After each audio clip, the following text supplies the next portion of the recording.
미국의 한 영화관, 모두가 노래를 따라 부르고요. 작품 속 보이그룹 사자보이즈가 등장하면 환호 소리로 가득 차고 등장인물이 죽을 때면 나라라도 잃은 듯 집단 슬픔에 빠져버립니다. 급기야 앞으로 나가 폴짝폴짝 아이들이 뛰기도 하는데 콘서트장을 방불케 하는 이곳, 넷플릭스 애니메이션 K-팝 데몬 헌터스의 싱얼롱 현장입니다. K-팝과 한국의 전통 문화를 소재로 한 넷플릭스 애니메이션 영화 K-팝 데몬 헌터스. 분명 개봉은 3달 전인 6월 20일에 했는데 어째 그 인기가 좀처럼 식을 기미를 보이지 않는데요. 물론 그래프가 꺾이긴 했습니다.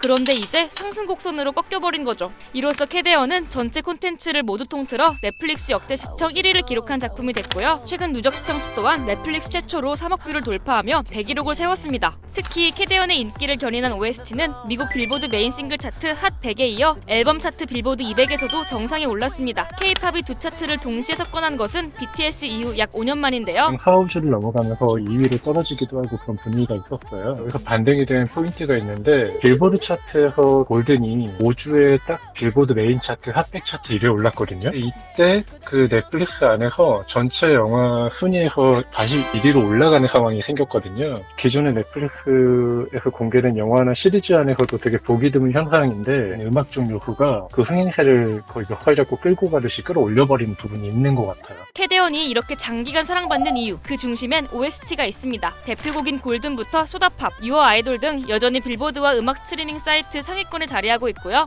음악뿐 아니라 극장으로 진출한 캐데언, 넷플릭스 콘텐츠로는 처음으로 북미 박스오피스 1위를 기록했습니다. 또 이틀 동안 북미 극장가에서 최대 2천만 달러, 우리나라 돈으로 280억 원을 벌어들인 걸로 알려졌죠. 요즘 사람들, 그냥 노래를 들으며 감상하는 것에 그치지 않습니다. SNS에 직접 따라 부른 노래나 따라 춘춤을 올리기도 하는데요. 테니스계의 레전드 노박 조코비치도 경기 후 세리머니로 소다팝을 추고요. 영국 왕립 공군 군악대는 골든 커버 연주를 펼치기도 하죠. 음악적인 인기가 영화에 대한 인지도를 확 넓히는데 갑자기 크게 기여를 한 거예요. 음악과 연계된 종합 예술로서 거의 팬덤을 좀 확보하고 있는 분위기가 갑자기 확장돼 버린 거죠. 캐데언의 음악을 중심으로 형성된 충성심 강한 팬들, 이제 모든 걸 캐데언식 사고로 바라보는 현상도 나타납니다. 미국 온라인 커뮤니티 레딧에는 바티칸 성 베드로 대성당에 세워진 성 김대건 안드레아의 성상이 등장했는데요. 이를 본 해외 누리꾼들은 가톨릭마저 사자보이즈에게 홀리버렸다. 교황조차 그들의 영향력은 거부할 수 없었다며 다양한 반응을 보였죠. 각 나라들도 캐데언 열풍을 인지했는지 여러 이벤트를 열기도 합니다. 미국을 상징하는 뉴욕의 엠파이어 스테이트 빌딩에서는 OST 골든과 함께 조명쇼를 선보이고요. 시카고에선 캐데언 드론쇼를 펼치기도 합니다. 여기에 우리나라, 가만히 있을 수 없잖아요. 이미 캐데언의 실제 배경인 낙산공원, 경복궁, 청담대교, 북촌 한옥마을 등은 외국인들의 성지가 됐고요. 실제로 지난 7월 한 달간 서울을 방문한 외국인 관광객은 약 136만 명으로 지난해 같은 기간보다 20% 넘게 증가했습니다.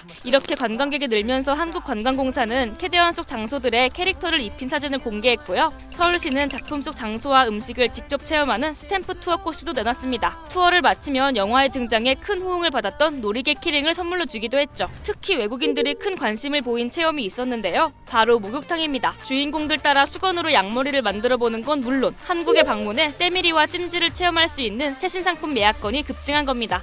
결과적으로 그런 화력들이 모이면서 한국이라는 국가 자체가 하나의 이제 브랜드로 인식이 되고 이 K-팝의 본체가 여기다라는 식으로 좌표가 찍히면서 이게 훨씬 더 깊은 관심으로 더 넓은 관심으로 좀 모이고 있는 게 아닌가라는 생각이 들거든요. 기업들도 너나 할 거 없이 캐데언 모시기에 한창인데요. 삼성전자는 캐릭터 헌트릭스와 사자보이즈가 허리를 굽혀 인사하는 장면으로 새 플립폰을 광고했고 폴드폰 광고엔 또 다른 인기 캐릭터인 더피를 등장시키기도 했습니다. 극중 주인공이 한 줄짜리 김밥을 통째로 먹는 장면은 김밥 한 입 먹기 챌린지 유행으로 이어지기도 했는데요. 이런 점을 놓치지 않고 CU는 외국인들이 특히 좋아하는 소불고기 김밥에 통째로 김밥을 먹는 캐릭터를 입혔습니다. 실제로 캐데언이 공개된 직후인 7월에서 8월 편의점 전체 해외 결제 건수는 지난해 같은 기간보다 3배 가까이 늘었고요. 이 가운데 특히 김밥 매출은 200% 넘게 뛰었다고 합니다.